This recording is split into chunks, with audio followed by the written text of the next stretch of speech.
Kasım ayı, efsane ayı indirimleri adı altında sanki vatandaş kandırılıyor diye düşünüyoruz. Biz de bu işi yapıyoruz.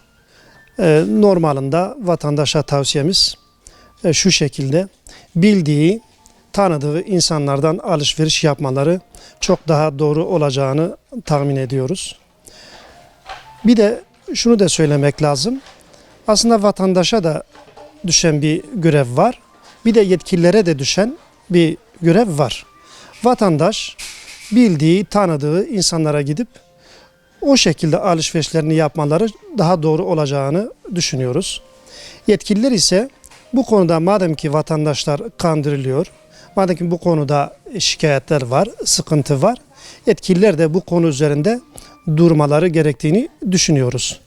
Onun için herkes üzerine düşen görevi yapmaları gerekiyor diye düşünüyoruz. Yani bakmak lazım, araştırmak lazım.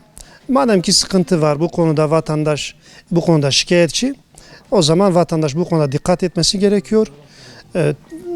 Gidip araştırması gerekiyor, araştırmaları gerekiyor.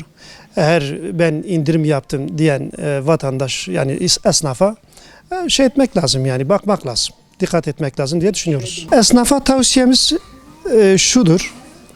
Yani hakikaten şu anda ülke olarak, halk olarak zor bir süreçten geçiyoruz.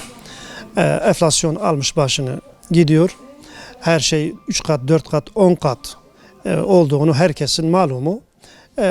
Bu konuda gerçekten biraz vicdan sahibi olmak lazım. Zaten vatandaş zor durumda. Buna dikkat etmek lazım. Özellikle mesela şu anda kış aylarına girdik, kışa girdik. Soba mesela özellikle çok ihtiyaç.